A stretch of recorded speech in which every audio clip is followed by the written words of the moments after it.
De Deus, neste momento, no Evangelho de Marcos, capítulo 1, versículos 1 a 13. O Evangelho de Marcos é a série, então, que passamos a lecionar neste culto vespertino. Transferimos a série de Gênesis para o culto matutino e agora vamos começar este livro tão fantástico, meus irmãos, tão cheio de detalhes, e que certamente haverá de nos levar aos pés de Cristo, para que ali nós aprendamos tanto a respeito do nosso Senhor. E eu peço que você, com atenção, ouça a leitura dos versículos 1 a 13, Marcos capítulo 1. Princípio do Evangelho de Jesus Cristo, Filho de Deus, conforme está escrito na profecia de Isaías: Eis aí envio diante da tua face o meu mensageiro, o qual preparará o teu caminho. Voz do que clama no deserto: preparai o caminho do Senhor, endireitai as suas veredas. Apareceu João Batista no deserto, pregando o batismo de arrependimento para a remissão de pecados. Saíam a ter com ele toda a província da Judeia e todos os habitantes de Jerusalém, e confessando seus pecados eram batizados por ele no rio Jordão. As vestes de João eram feitas de pelos de camelo. Ele trazia um cinto de couro e se alimentava de gafanhotos e mel silvestre. E pregava, dizendo: após mim vem aquele que é mais poderoso do que eu, do qual não sou digno de, curvando-me, desatar-lhe as correias das sandálias. Eu vos tenho batizado com água, ele, porém, vos batizará com o Espírito Santo. Naqueles dias veio Jesus de Nazaré da Galileia, e por João foi batizado no rio Jordão. Logo, ao sair da água, viu os céus rasgarem-se, e o Espírito descendo como pomba sobre ele. Então foi ouvida uma voz dos céus: Tu és o meu Filho amado, em ti me comprazo. E logo o Espírito o impeliu para o deserto, onde permaneceu 40 dias, sendo tentado por Satanás. Estava com as feras, mas os anjos o serviam. Amém. Vamos orar, irmãos. Ó Senhor Deus, como é bom nós lermos a Tua palavra, e cada vez que a lemos ela tem um frescor, um senso de novidade, e um senso de algo que temos para aprender da parte do Senhor nesta noite, ainda que já estejamos familiarizados com alguns textos e histórias. Porque o Espírito Santo de Deus sempre reserva algo novo para ensinar a igreja. Senhor, queremos aprender mais de Ti e queremos, deste aprendizado, sermos transformados e conformados ao Filho de Deus. É a nossa oração, em nome de Jesus. Amém. Meus irmãos, eu posso pedir para aumentar um pouquinho aqui o retorno? A nossa sociedade, ela é cheia de ritos. Ritos não são apenas aquelas coisas que são feitas por algumas seitas ou por alguns grupos ocultistas. Ritos são elementos que pertencem a todas as culturas em qualquer momento dessa cultura. Na nossa cultura, um rito comum é o rito de passagem da suposta adolescência para a vida adulta. Não é um rito? Essa aqui é uma igreja de muitos jovens que estão aí vivendo esses ritos aí de passagem, né? Saindo da adolescência para a adultescência. Primeiro emprego, certo? Pagar suas contas, não é? Comprar suas coisinhas e ver que a inflação alcança você e não somente os seus pais, não é? Você tem os ritos que marcam como vestibular, como faculdade. Você poderia falar de relacionamentos, a primeira namorada, o noivado, né, Lucas Inácio? Né, Marina Senhorinho, que virou membro da igreja hoje à noite, né? Você poderia falar do próprio casamento. Todos esses ritos, então, são sim ritos de passagem de um trecho para outro, mas também são ritos de iniciação nessa vida adulta, dessa modalidade para viver. E nós temos vários. Você pensar nos campos profissionais, você tem ritos de iniciação profissionais, você tem ritos de iniciação esportivos, você tem ritos de iniciação acadêmicos. Quem nunca aqui passou por um trote de faculdade, se você era apenas um calouro, e de repente você foi tão inocentemente para aquela manhã na UNB e saiu de lá todo pintado, alguma coisa assim, se não coisas mais graves às vezes. Meus irmãos, é tão interessante. Eu faço uma pergunta para você nessa noite: é necessário um rito de iniciação para ser o salvador dos homens? É necessário algo que marque, identifique Jesus como aquele que veio da parte de Deus para alcançar nossa salvação? Deus entende que sim. É tão interessante, meus irmãos, quando nós olhamos para os evangelhos reservam para si palavras que mostram o rito de iniciação messiânico do Messias.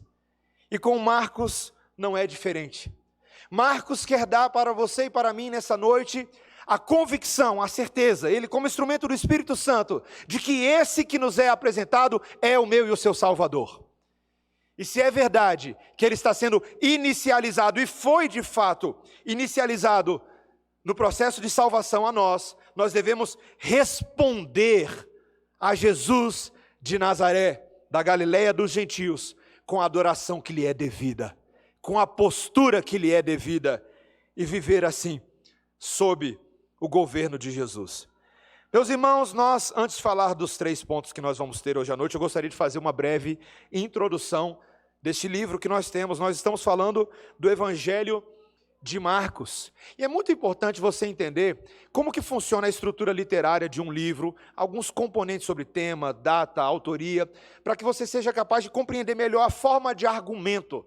Você tem que entender como a Bíblia funciona. Atrás de todo o tapete existe um entremeado de fios que revelam a verdade da beleza daquele tapete que vemos. É o que temos aqui. Desde cedo, há uma evidência externa espalhada pelos pais da igreja de que Pedro foi aquele que passou a João Marcos o relato que nós encontramos neste livro. É de particular significância, meus irmãos, a história de um homem na história da igreja chamado Papias. Ele foi bispo de uma cidade chamada Hierápolis no ano 120 depois de Cristo. E Eusébio, que é um historiador da igreja de Cesareia, preservou um pouco desse material de Papias para a gente. E ele diz, esse Papias falou muito a respeito do livro de Marcos. Ele disse, olha, João Marcos era alguém que escrevia para Pedro. João Marcos em si, ele não era um apóstolo, Pedro era um apóstolo. E João Marcos, de acordo com a tradição da igreja, decidiu escrever precisamente tudo o que ele lembrava daquilo que Pedro passou para ele, como uma espécie de secretário que acompanhava o seu comissionado. Mesmo que Marcos não tivesse sido uma testemunha direta do dia a dia de Jesus, ele recebeu o relato de alguém que foi Pedro, que era sempre um apóstolo que entendia e conhecia tudo da vida de Jesus. E talvez você pudesse pensar assim, mas normalmente quando você tem um terceiro escrevendo a respeito de alguém com quem ele não conviveu, você tem uma chance de ter erros. Você poderia pensar assim, mas meus irmãos, você precisa lembrar que a palavra de Deus não é apenas um relato histórico de fatos. É o Espírito Santo de Deus, zelando para que as palavras deste livro estejam em perfeito alinhamento com a verdade de Deus e com o restante da palavra de Deus. O livro de Atos, meus irmãos, para alguns é considerado o principal dos evangelhos, por ser um dos mais antigos. Há toda uma tradição que mostra que o livro de Marcos, não Atos, Marcos, ele foi escrito provavelmente ali na metade da década de 50, talvez até um pouquinho antes do fim dessa década. E as evidências, sem entrar aqui em muitos debates, existe toda uma discussão se foi escrito no ano 50, se foi escrito no ano 60, mas o argumento em favor do ano 50 é porque este livro foi escrito antes do livro de Atos, que foi escrito por Lucas. E Lucas utilizou-se bastante do material de Marcos para escrever o seu próprio evangelho. Então, o livro de Marcos certamente foi escrito antes do livro de Lucas, que data do final deste período do ano 50. Meus irmãos, o tema do livro de Marcos é fácil de falar, é Jesus. Mas não é só Jesus. É uma defesa, uma apresentação do chamado universal de Jesus ao discipulado. O interesse de Jesus não é apenas que nós saibamos algo a respeito dele, mas que nós tenhamos um relacionamento a ponto de segui-lo. Por onde ele for, no que ele mandar, no que ele comandar. A expectativa do livro de Marcos é que você, ao terminar de ler esse livro, você seja verdadeiramente um discípulo do Mestre, um seguidor dele. E esse chamado, meus irmãos, fica muito claro na maneira como Marcos escreve esse livro. O livro de Marcos, meus irmãos, é um evangelho extremamente dinâmico. Literariamente falando, as suas características, ele não é tão parecido com Mateus ou Lucas no sentido de longos relatos, longas descrições, não. Ele é um livro mais curtinho e mais rápido. É um livro meio acelerado, o livro de Marcos, meus irmãos. Vocês vão perceber já já que ele já entra derrapando o pneu na curva na terceira marcha. Ele não dá muita volta, não. E por que Marcos escreve assim? Porque ele tem a expectativa de que você perceba a dinâmica, a ação, o movimento de Jesus. Ele estava trabalhando em prol do Pai, chamando discípulos, transformando vidas, curando pessoas, resgatando perdidos. O Evangelho de Marcos te deixa animado, meu irmão, animado. É um livro muito bom para que você possa entender a vida vibrante do Evangelho que há em Cristo Jesus. E você percebe isso justamente no versículo 1, quando sem dar volta nenhuma, Marcos diz, veja o versículo 1, princípio do Evangelho de Jesus Cristo, Filho de Deus. Primeira coisa, meus irmãos, o primeiro ponto que Marcos vai começar a mostrar dos versículos 1 até o versículo 8 aproximadamente, é a necessidade de nós reconhecermos, reconhecimento da identidade superior da obra de Cristo em relação a quaisquer profetas. Ele diz, princípio do Evangelho de Jesus Cristo, Filho de Deus. Primeiro conceito que ele te traz é que é o princípio de um evangelho. Há um relato de algo bom, da parte de Deus, boas novas de grande esperança, que vão transformar a sua vida, a minha vida. E esse evangelho não é qualquer boa notícia, ela diz respeito a Jesus, o Cristo. Nunca se acostume com esse nome a ponto de perder a dimensão do que ele significa. Jesus, o Salvador dos homens. Cristo, do grego Christos, o Messias, o ungido, o escolhido para fazer essa obra. Meus irmãos, Marcos diz que esse evangelho vem por meio daquele que o Pai escolheu. Aquele que foi designado desde antes da fundação do mundo para cumprir uma missão de boas novas. Jesus Cristo é um missionário, meus irmãos, um missionário da parte de Deus. E ele é um Messias. Ele haveria de receber capacitação, unção. A palavra unção é muito importante. Ele tem uma capacitação especial da parte de Deus, uma designação para cumprir a obra de ser o Salvador dos homens. E veja, meus irmãos, o que é fascinante é que Marcos não quer deixar você confundir este Jesus Cristo com qualquer outro Jesus. Ele diz que ele é o Filho de Deus. Meus irmãos, Marcos está escrevendo o seu evangelho para um contexto de crentes que moravam em Roma. Crentes que tinham que lidar com um contexto politeísta onde cada imperador que surgia achava que ele era um deus na terra. Muitos dos imperadores romanos constituíam para si templos de adoração. Tive a oportunidade em 2018 de visitar a irmã da Débora lá em Portugal. Demos um pulinho ali em Roma. Foi uma experiência curiosa, sabe, meus irmãos? Entrar num panteão dos deuses, você tenta encarar como uma experiência cultural, mas haja religiosidade naquilo ali. Os romanos adoravam atribuir divindade, deidade a imagens, a pinturas, a pessoas, a criações e criaturas, mas nunca ao Criador. Mas Marcos está defendendo a deidade daquele que somente ele é o Filho de Deus, Jesus Cristo de Nazaré da Galileia. Ele não aceita discussão. O evangelho aqui não é o evangelho de pessoa tal, de fulano tal, é de Jesus, o Cristo, o Filho de Deus. E eu e você temos que adorar este Filho de Deus. Obviamente ele vai defender de que tudo isso que Deus está fazendo em Jesus Cristo, Filho de Deus, era algo que já havia sido planejado por Deus há bastante tempo.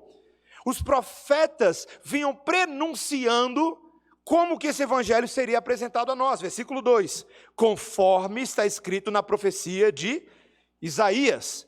Eis aí, envio diante da tua face o meu mensageiro, o qual preparará o teu caminho. Voz do que clama no deserto, preparai o caminho do Senhor, endireitai as suas veredas. Meus irmãos, existe uma pequena discussão textual aqui, se essas palavras foram as palavras de Isaías, ou as palavras que nós encontramos no texto de Malaquias, porque hoje no texto de Malaquias que nós lemos, essas palavras estavam registradas lá.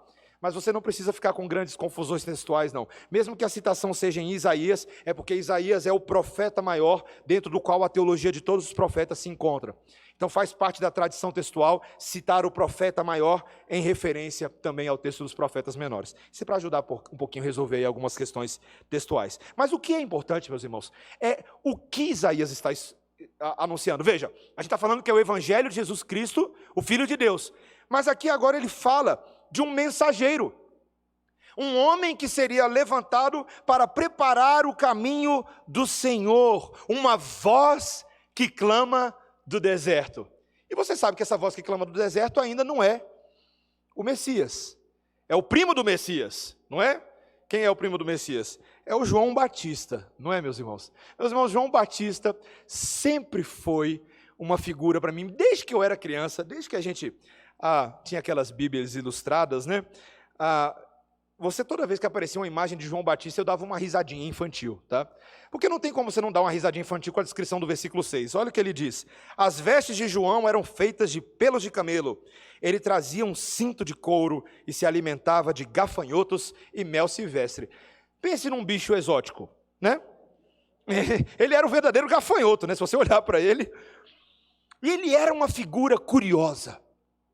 Tanto o texto de Marcos quanto o texto de João, quando descrevem João Batista, vão falar desse homem um pouco exótico, excêntrico de fato.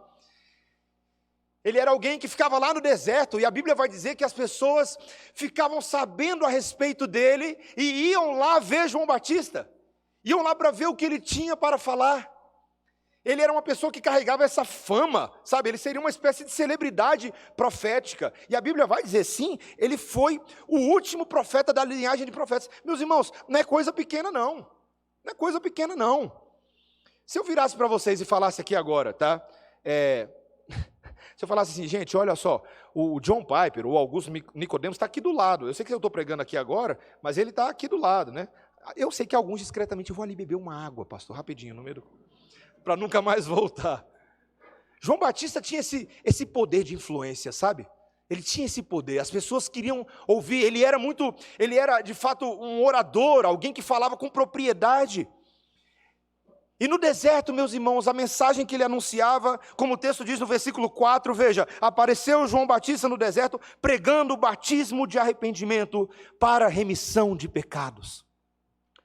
João Batista aqui, ele introduz um conceito que nós não sabemos muito bem, quando foi que surgiu essa ideia de um batismo de arrependimento. A tradição cristã, ela tenta identificar onde foi no período intertestamentário que surgiu essa fórmula mais sacramental de batismo, mas a verdade é que o batismo é uma palavra que significa lavagem.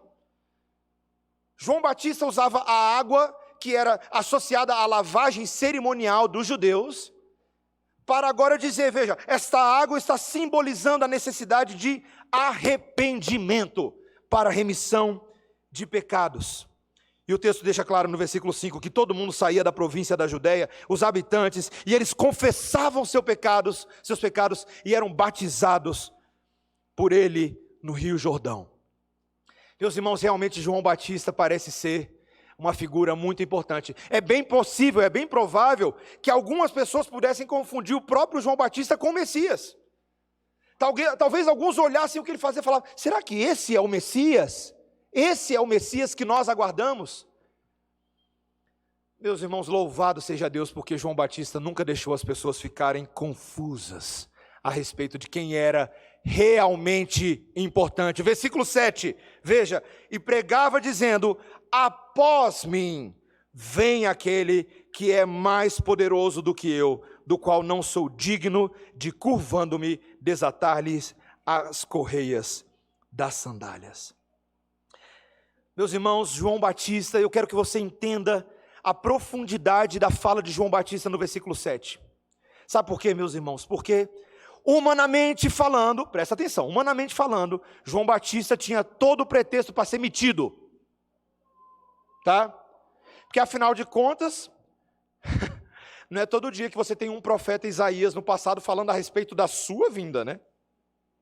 Ou Malaquias que falou que João Batista ia aparecer. Meus irmãos, eu confesso que eu ia ficar meio metido se eu tivesse um versículo bíblico falando que eu um dia seria pastor da redenção. João Batista tinha todos os motivos para ser metido, para ser soberbo. Mas não é isso que ele faz, né? Ele vira e fala, não confundam o que está acontecendo aqui. Após mim, vem alguém que é infinitamente mais digno do que eu, do qual eu, curvando-me, eu não sou digno nem de desatar as sandálias dele. Meus irmãos, isso é fascinante. Veja, eu prendo as sandálias da minha filha quando ela tem que vir para a igreja, quando ela vai para a escola. É um trabalho que você se abaixa ali para fazer, né? Você fala, que coisa pequena, tem que fazer isso aqui. João Batista fala, nem isso eu posso fazer. Meus irmãos, eu acho fascinante que João Batista, sabendo que ele era primo de Jesus, meus irmãos. Se eu fosse primo de Jesus, eu estava mais metido ainda. Já te falei do meu primo? Já te falei do meu primo? Você sabe quem é meu primo? Sabe que eu fui assistir cinema ontem com meu primo, Jesus? Mas não. Mesmo sendo primo, ele é apenas servo. E ele dá glória a quem merece glória, ele reconhece quem é o autor da salvação. Ele aponta para Jesus. E ele sabe muito bem que a função dele como servo é apenas preparar o caminho. Ele diz no versículo 8, eu vos tenho batizado com água, ele, porém, vos batizará com o Espírito Santo. O meu batismo é apenas um símbolo externo de coisas que na vera só quem pode fazer é ele. Só quem pode batizar com o Espírito Santo de Deus é o Cristo de Deus.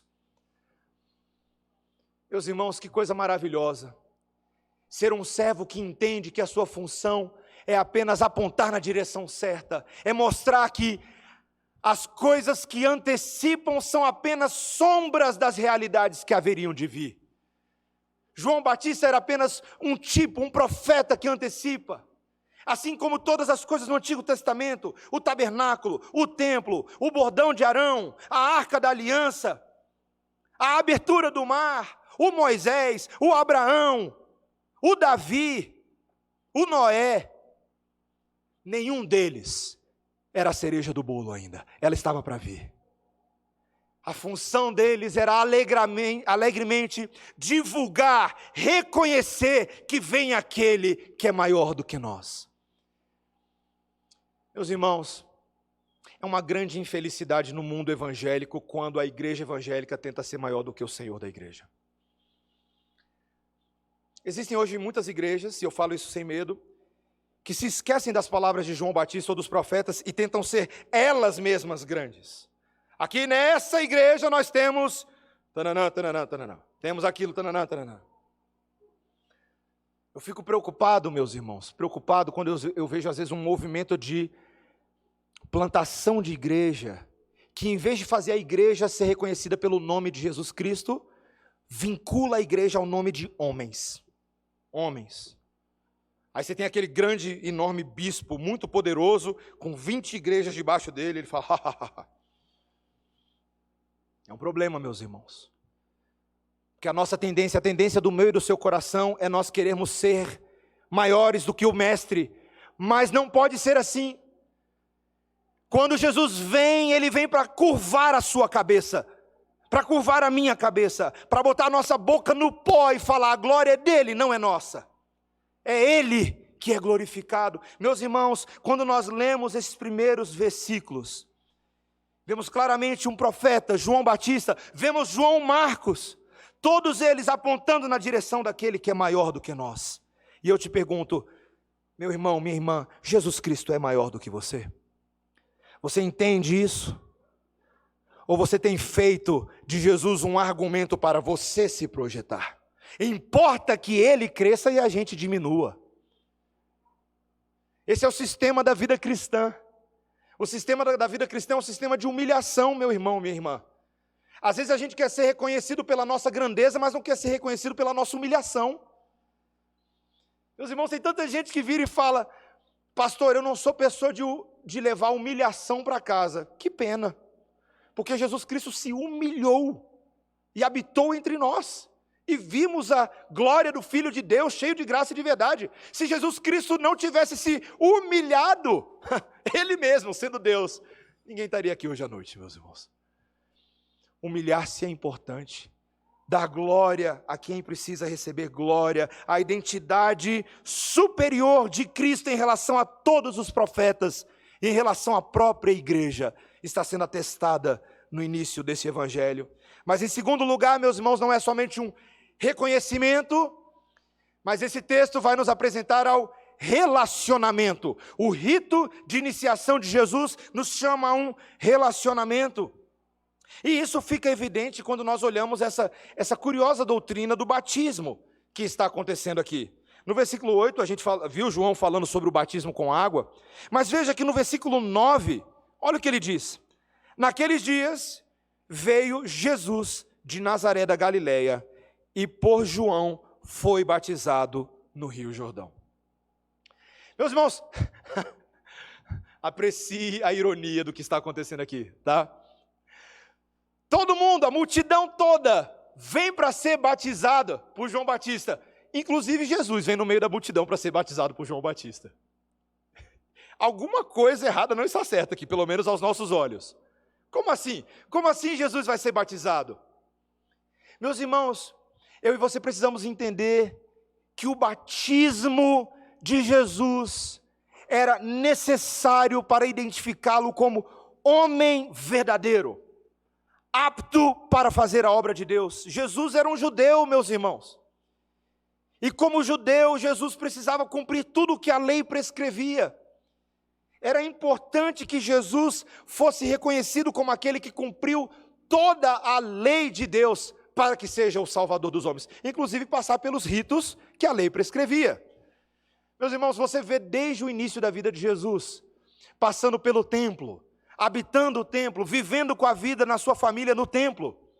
Certamente ali no templo ele cumpria tudo aquilo que a lei exigia dele, mesmo como criança, debaixo do cuidado dos seus filhos, dos seus pais. E agora na vida adulta, Jesus vem para ser batizado. Meus irmãos, a palavra de Deus não vai entrar em todos os detalhes aqui que o Evangelho de João vai falar sobre o batismo de Jesus, mas ela recapitula aquilo que Lucas capítulo 3 fala, do que aconteceu naquele momento que Jesus foi identificado no batismo. Versículo 10, veja comigo. Versículo 10. Logo ao sair da água, viu os céus rasgarem-se e o Espírito descendo como pomba sobre ele. Então foi ouvida uma voz dos céus: Tu és o meu Filho amado, em ti me comprazo. Meus irmãos, não é todo dia que você vai para um batismo e você vê um negócio desse acontecendo. Não é todo dia. No momento que Jesus está ali saindo da água, então algo sobrenatural acontece. Os céus se rasgam e o Espírito Santo de Deus em forma de pomba desce sobre Jesus. E ao mesmo tempo que essa cena está acontecendo, eis que vem uma voz tonitruante do céu e diz: Este é o Filho amado. Na verdade a voz diz: Tu és o meu Filho amado, em ti me comprazo. Meus irmãos, que cena cinematográfica. Você fica impressionado pela grandeza disso, mas talvez você fique um pouco perdido também. Por quê? O que está acontecendo aqui? Grandioso é, mas o que significa? Meus irmãos, o que significa o Espírito Santo descer como uma pomba sobre Jesus? Eu ainda estava no seminário, eu tinha um professor chamado Dennis Ireland, e era um professor de Novo Testamento e de Teologia Bíblica. E aquele dia ele decidiu explodir a cabeça dos alunos com algumas observações, e eu anotei tudo e falei: vou falar para a igreja um dia eu vou falar isso para a igreja. Vou falar, vai explodir a cabeça de todo mundo junto comigo. O Dennis Ireland começou a fazer uma comparação entre o que estava acontecendo no batismo de Jesus e o que aconteceu em Gênesis capítulo 1, versículos 1 a 3. E ele começou a mostrar claramente, meus irmãos, que a linguagem do batismo de Jesus estava refletindo aquilo que aconteceu lá em Gênesis 1. E você ouviu o sermão do reverendo Silvio Biso. Claro que em português talvez você não vai identificar todos os elementos da linguagem por causa da tradução. Mas quando você olha para Gênesis 1, você tem ali um momento em que a Trindade está em ação para trazer o mundo à existência, não é? Você claramente tem ali o Pai atuando como quem decreta todas as coisas, o Filho como um agente da criação, João 1, capítulo 1, versículos 1 a 3, vai lembrar isso? Mas lá naquela cena, você tem o Espírito pairando sobre a face das águas. Lembra disso? E o Dennis Arnold começou a mostrar para a gente uma coisa muito interessante, que o verbo que existe no hebraico, nesse versículo 3, e a linguagem que existe no batismo de Jesus, sobre o Espírito Santo descendo, é muito similar. E ele mostra, lá nessa aula, ele mostrou para a gente que os escritos judaicos antigos, os Targums, eles tinham uma linguagem muito específica. A tradução de Gênesis capítulo 1, sobre o Espírito pairando sobre a face das águas, era o Espírito pairando sobre a face das águas como uma pomba. Como uma pomba. Meus irmãos, essa associação ela não é coincidental. Ela é proposital. Assim como a Trindade estava no início da criação, preparando o mundo criado por Deus, ela agora está preparando a redenção dos eleitos, atuando dessa forma de novo. É um espelhamento que nós temos para lembrar que o mesmo Deus que operou no início de todas as coisas está sustentando a salvação dos eleitos agora, no batismo de Jesus. Isso é fascinante, meus irmãos. Pela palavra de Deus, nós lembramos, haja luz e houve luz. Nós sabemos, biblicamente, que Jesus é a própria palavra de Deus, Ele é o Logos, Ele é a ação, Ele é o verbo. E agora quando você olha para o batismo de Jesus, você tem exatamente essa cena, não é? A palavra de Deus está recebendo o batismo, Jesus. O Pai está pronunciando algo, está dizendo, esse é o meu Filho amado em quem me comprazo. E o Espírito vem pairando sobre a face do Filho de Deus. Que cena gloriosa, meus irmãos. Para que serve isso? Para que serve eu saber que tudo isso está acontecendo dessa forma? Por inúmeros motivos, eu só vou te dar alguns. Primeiro, para confirmar que esse Filho de Deus, que está entre os homens agora, é o mesmo Logos, desde antes da criação do mundo. O que está dentro das águas, recebendo o batismo de João, é o Criador dos céus e da terra. Então aquela cena, qualquer judeu fiel que conhecesse a palavra de Deus veria aquilo e ficaria boquiaberto com a divindade do Filho de Deus. Mas meus irmãos, há algo a respeito da Trindade que está sendo ensinado ali. Porque o que aquela Trindade está nos ensinando? Que existe ali um relacionamento, não é verdade? Que essas pessoas eternas, e hoje pela manhã eu falei que eu não gostaria de dar muito spoiler do meu sermão da noite, mas essas pessoas eternas estavam em relacionamento desde antes da fundação do mundo. Quando nós lemos essa doutrina da Trindade, nós estamos falando de um Deus que, sendo um, possui três pessoas divinas dentro dele: o Pai, o Filho e o Espírito. E essas pessoas, desde antes da fundação do mundo, elas tinham um relacionamento entre elas. O Pai já amava o Filho já amava o Pai, o Espírito já amava o Pai e o Filho. E meus irmãos, eu fico tão espantado que Deus permita que a gente observe em vida, nesse relato bíblico, alguma coisa nesse mundo que anuncia o que já acontecia com Deus lá no oculto, no mistério. Que fascinante, meus irmãos. Desde a eternidade, Deus já tinha essa forma de fazer as coisas acontecerem. Cada uma das pessoas da Trindade, igualmente divinas, consubstanciais umas com as outras, da mesma substância, da mesma essência, todas elas juntas, o único e verdadeiro Deus, mas uma servindo a outra. Não é interessante? O Filho dentro da água, o Espírito vem sobre ele, o Pai, que é o Pai falando, esse é meu filho, esse aí é o filho que eu gosto, ó. Esse é o filho que eu me comprazo. Esse é o meu filhão aí, ó. E depois você vai ler o Evangelho de João inteiro, você vai ver que o Filho, na verdade, agora devolve para o Pai. Em vez de falar, deixa disso, Pai, ele fala, sim, Pai, eu sei, você está se glorificando em mim, mas assim como você está se glorificando em mim, eu também quero glorificar a Ti com a minha obra. Então ele devolve, ele serve. O Espírito Santo, que é o Consolador depois, ele vem para confirmar a obra do Pai, para confirmar a obra do Filho. Meus irmãos, o relacionamento nessa Trindade Santa é algo que o nosso mundo está perdendo. Os relacionamentos no mundo não são mais assim. Não possuem mais essa beleza, essa harmonia, esse prazer e esse deleite que as pessoas santas têm umas com as outras.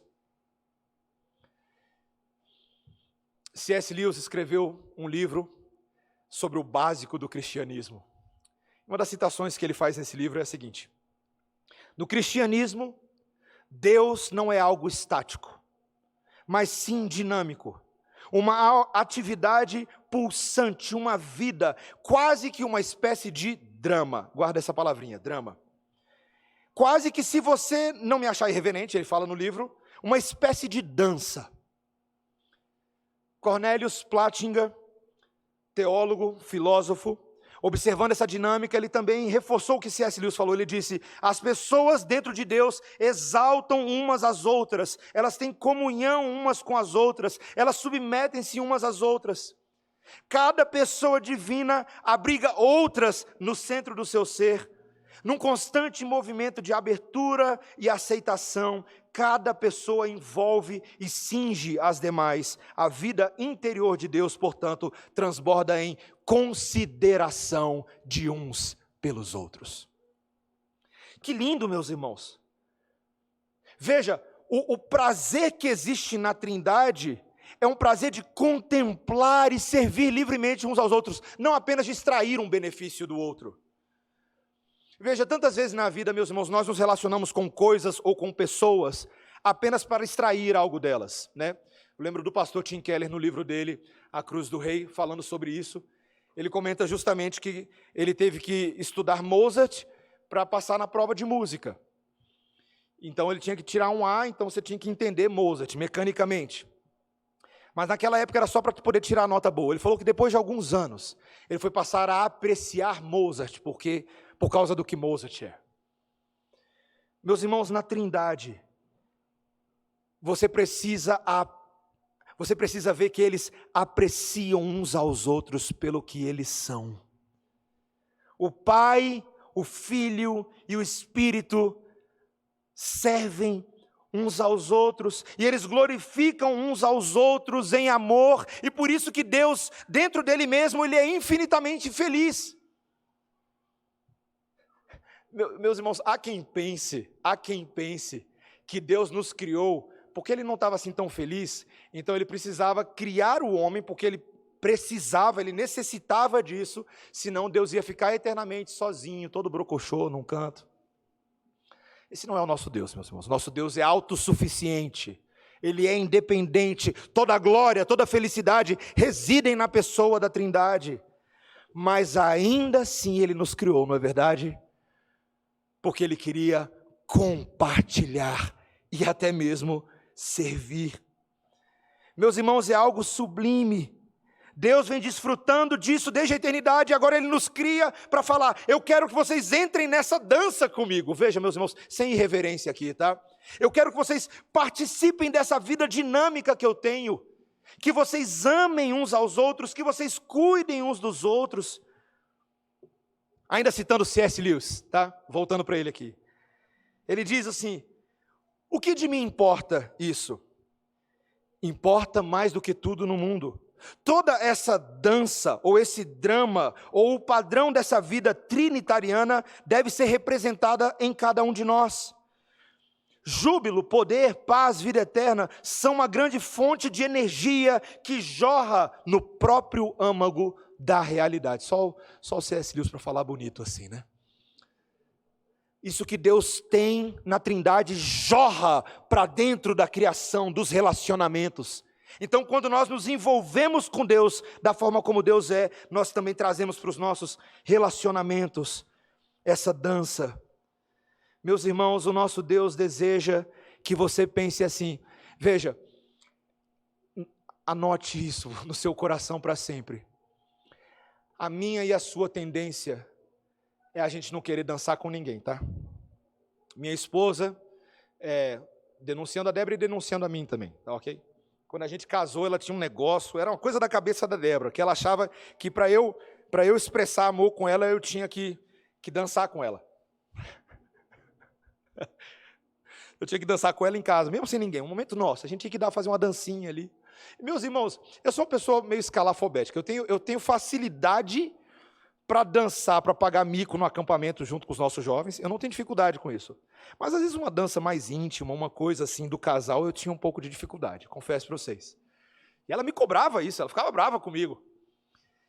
E eu comecei a tentar analisar por que eu tinha dificuldade de fazer essa dança mais pessoal. E era porque essa dança me expunha, eu não queria me expor. Eu estava sendo egoísta. No casamento, às vezes, eu queria obter, mas eu não queria fornecer, não queria dar. E, meus irmãos, quando um não quer, dois não dança. Você já experimentou entrar, tem um daqueles brinquedos de parque de diversão, que é tipo um samba louco, já viu? Que o pessoal fica sentado nas cadeiras assim ao redor, aí ele começa a bagunçar e o seu objetivo é você ir para o meio e tentar ficar dançando lá. É muito doido aquilo. Aquela brincadeira de parque de diversão, ela não tem graça nenhuma se ninguém quiser dançar. Se você ficar preso na sua cadeira porque você está com medo de dançar, a brincadeira termina, você pagou, gastou dinheiro e só você não aproveitou de verdade. Meus irmãos, parece estranho isso que eu vou falar aqui agora. Tem contexto, você não vai tirar minha frase de contexto, tá? Você não vai tirar, você não vai fazer isso, né? Nos relacionamentos humanos, Deus nos fez para dançar, meus irmãos. Para conduzirmos uns aos outros nessa dinâmica vibrante.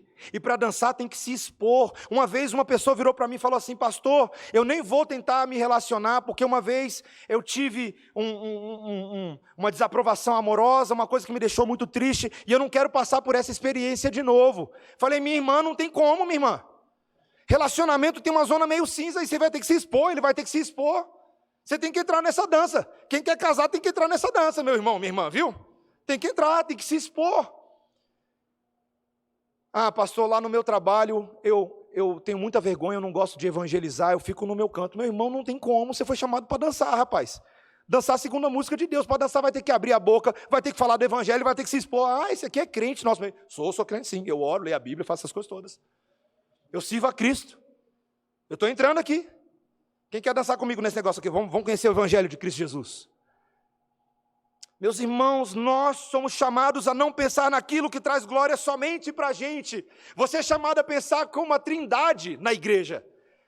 Na trindade é assim, um adora o outro, que adora a ele, e eles vão jogando isso um para o outro. Meus irmãos, como é bom gostar de alguém que gosta de você, e na igreja você vai fazendo isso. Você vai servindo uns aos outros, você vai dando, e assim Cristo vai sendo formado na igreja. Não seja egoísta, meu irmão. Não guarda a dança só para você, não. Não faça isso. Entre nessa dança da Trindade e forneça esse evangelho a outras pessoas. Termino o meu sermão, meus irmãos, com o terceiro ponto. Lembrando que para que nós pudéssemos estar nesse relacionamento, nesta dança, Cristo teve que pagar um alto custo. Veja, eu falei de reconhecimento, de adoração, como João Batista. Falei de relacionamento. Mas Cristo mostra o reconquistamento. Eu tive que inventar uma palavra para caber aqui no meu esboço. Veja o poder de Cristo para nos trazer para dentro disso tudo. O texto termina dizendo, no versículo 12, veja. E logo o Espírito o impeliu para o deserto, onde permaneceu 40 dias. Sendo tentado por Satanás. Estava com as feras, mas os anjos o serviam. Meus irmãos, que fantástico estudar esse livro de Marcos. Sabe por quê? O livro de Marcos mostra a vida de Jesus, já entra derrapando, esse é o Filho de Deus, esse é o Criador. E aí ele fala agora que a Trindade está envolvida no batismo, e logo que termina o batismo, já começa a falar da provação de Jesus no deserto. Nem deu tempo de respirar. Assim como, quando você termina o relato de Gênesis 1, capítulo 1, falando sobre a Trindade criando todo o universo, logo você entra no capítulo 3, Éden, serpente, Adão e Eva. Que fantástico! Que fantástico que a palavra de Deus vai se espelhando para confirmar que o que não foi cumprido lá atrás vai se cumprir agora. E aqui, meus irmãos, o texto, sem entrar em todos os detalhes que Lucas capítulo 4 dá, ou em todos os detalhes que Mateus capítulo 4 dá, o texto nos fala que esse mesmo Espírito que veio sobre Jesus como pomba, então o impeliu para o deserto, o levou ao deserto. Lá no deserto a gente vai ver se esse rito de iniciação, se esse Messias realmente está apto para fazer o que ele se propõe a fazer. É lá. Um comentário aqui importante, meus irmãos. O texto vai nos dizer, no versículo 13, onde permaneceu 40 dias sendo tentado por Satanás. Jesus foi tentado por Satanás. Logo nos primeiros 13 versículos de Marcos, você tem a apresentação de Jesus, o Filho de Deus, e o inimigo de Jesus, Satanás.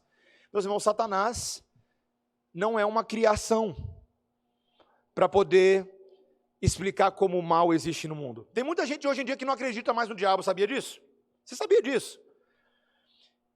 Um dos comentaristas que eu tive que ler, para entender melhor o Evangelho de Marcos, é um desses comentaristas da alta crítica, um deles era um pouco mais liberal, e eu fiquei pasmo com o que ele escreveu. Ele falou, Satanás, que aqui no texto deve ser interpretado como um símbolo de oposição. Que? Símbolo de oposição? Que símbolo nada, meus irmãos. Satanás é real. Satanás é um problema para a igreja. Satanás se opõe à obra de Cristo nas nossas vidas e se opôs ao próprio Cristo. Meu irmão, quando você pensa que Satanás é um símbolo, Satanás é um mito, Satanás é uma lenda, Satanás já conseguiu fazer o que ele tinha para fazer na sua vida. Já te enganou todinho. Não dá. Satanás é um inimigo real, e ali a tentação foi real, por 40 dias, assim como o povo de Israel, ficou 40 anos no deserto sendo tentado, Jesus agora como um novo Israel, vai ser tentado também por 40 dias, pelo inimigo. O Evangelho de Marcos é real, meus irmãos. O texto, inclusive, o que ele escolhe mencionar é que Jesus estava com as feras, você viu aí? Estava com as feras. Essa palavrinha feras aqui era a mesma palavra que era descrita para descrever o tipo de oposição e perseguição que os imperadores romanos faziam contra os cristãos. Os imperadores eram as feras. Roma no primeiro século não era fácil, meus irmãos. Os crentes estavam entre as feras, literalmente. Os romanos abocanhavam os cristãos, matavam os cristãos. Eles eram colocados nas arenas públicas para serem despedaçados. Eles eram demitidos dos seus empregos, humilhados publicamente. Basta você ler o livro de Pedro, a primeira epístola de Pedro, para você ver o tanto que a igreja estava sofrendo. O simples nome de você dizer, o simples fato de você dizer que você era um cristão, que você carregava esse nome, já o levaria a consequências sérias. Meus irmãos, é muito difícil ser crente quando a sua identidade está sendo colocada à prova todos os dias, não é? Fico imaginando que não deve ser muito fácil agora continuar tendo cultos regulares a Deus no meio de uma guerra na Ucrânia. Não deve ser muito fácil. Não deve ser muito fácil ser um crente na Síria, ou na Coreia do Norte, ou no Nepal. Não é fácil, meus irmãos.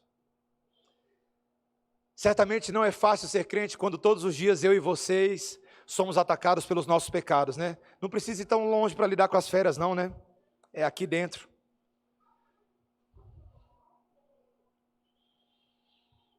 40 dias sendo tentado, sem pecar. Às vezes você não aguenta 40 minutos sem pecar. Jesus, o Filho de Deus, conseguiu 40 dias,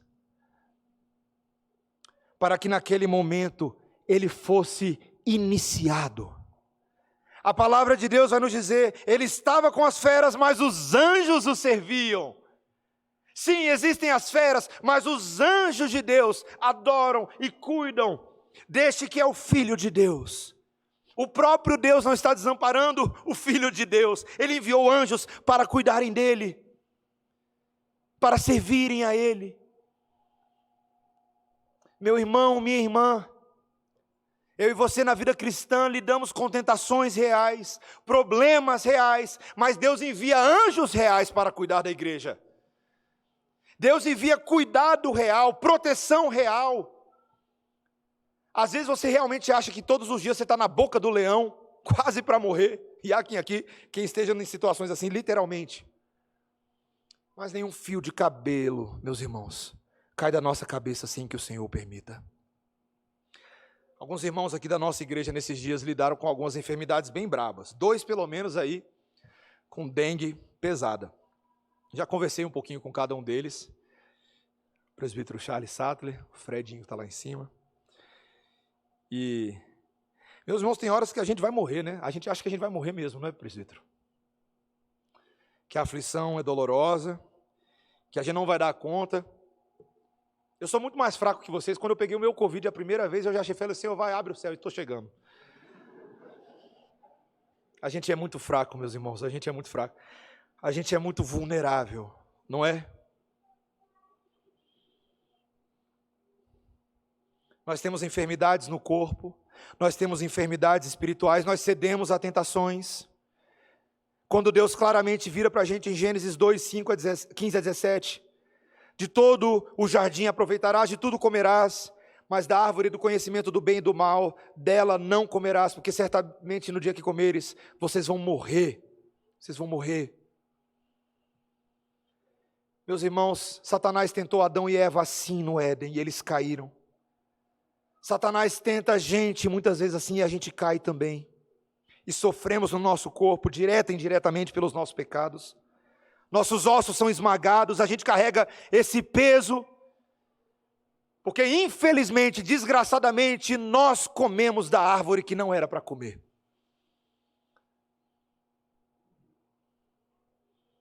Meus irmãos, ainda bem que naquele deserto, a Jesus, o Filho de Deus, lhe foi dado o mandamento de não comer da árvore, e ele não comeu. Não somente ele não comeu, quando lhe foi mandado, vá para a árvore, ele foi para a árvore. Mas não era a árvore da vida, era uma árvore de maldição, era um madeiro que foi posto, que deveria ser meu e seu, mas daquela árvore ele se tornou participante, ele foi maldito naquela árvore. Ele venceu Satanás não somente no deserto, meus irmãos, ele venceu em todas as etapas da sua vida, inclusive no Gólgota, E lá no Gólgota, quando Satanás o tentava, quem sabe ali, para abandonar aquela missão, para não seguir em frente, o Filho de Deus morreu a morte em lugar de Adão, morreu em lugar de Eva, e morreu em lugar da sua igreja. Meus irmãos, louvado seja Deus, porque aquele que morreu ressuscitou dos mortos, para nos trazer perdão de pecados, para nos resgatar da maldita árvore, para nos reconquistar das mãos de Satanás, para falar, Satanás, aqui não, aqui é o Messias, aqui é o Filho de Deus. E meus irmãos, é tão bom saber que a igreja hoje, eu e você, estamos seguros na mão do Messias. Você sabia, meu irmão, minha irmã, eu quero falar uma coisa para você, porque está na hora de eu começar a usar esse púlpito para reduzir mais tempo de aconselhamento lá dentro do gabinete. Tem que ser mais esperto, tem que trazer coisas de lá para cá. É muita tentação que a gente lida lá dentro. Ah, pastor, eu fui tentado nisso, eu fui tentado naquilo. Meu irmão, não vem conversar com o pastor antes de você ter conversado com Jesus. Não vem. Você está tentando resolver a tentação igual os católicos romanos tentam resolver com o padre. Padre, aqui ó, pequei essa semana, viu que eu não devia. Padre, essa semana ó, comecei um namoro com quem eu não devia. Padre, essa semana, não, meus irmãos, não sejamos romanistas, sacerdotalistas, sejamos crentes. O Filho de Deus venceu as tentações, para que quando você vá nele e falando, Jesus, eu tenho essa tentação, ele fala, eu sei, eu também fui tentado nessas coisas, mas eu fui vencedor e eu vou te ajudar. O Filho de Deus perdoa pecados, o Filho de Deus tem poder para te ajudar na sua tentação, meu irmão. E ele tem poder para fazer você dizer não à árvore de maldade, e sim à árvore da vida. E ajudar você a ser alguém que oferece desse bom fruto e dessa boa dança a outros pecadores que estão precisando dançar também. Meu irmão, minha irmã, O Filho de Deus, nessa noite, nos mostra exatamente qual foi o rito de iniciação dele. E a pergunta que fica para a gente é como que está indo o nosso nele. Você está dando conta do recado, meu irmão, minha irmã? Se a luta está difícil, lembra que você tem uma gangue braba do seu lado. O Pai, o Filho, o Espírito Santo e toda a igreja do Senhor. Lute contra o pecado em comunidade. Dependa dos seus irmãos. Aconselhe, instrua, exorte, admoeste, treine, eduque. Dependa dos seus irmãos, que foram colocados também como pastores na sua vida para te levar às águas de refrigério. Faça isso e esteja pronto também para oferecer a outros que estão sendo iniciados na vida com Cristo Jesus, da mesma água. Amém, irmãos? Vamos orar, igreja, vamos orar nesse momento. Senhor Deus, nós estamos sendo posicionados em Marcos na mesma posição de João Batista. Era grande entre os homens, mas pequeno diante de Deus. Sequer era digno de desatar as correias das sandálias do seu primo. Senhor, nenhum de nós tem dignidade alguma para comparecer na tua presença pelo que somos. Mas nós te louvamos, Senhor, porque Deus nos convidou em Cristo Jesus para uma dança salvífica. O drama da salvação é encenado perfeitamente naquele batismo. Nós vemos ali algo que era misterioso e foi revelado. O Filho de Deus é o objeto da alegria do Pai e deve ser também o objeto da alegria do nosso coração.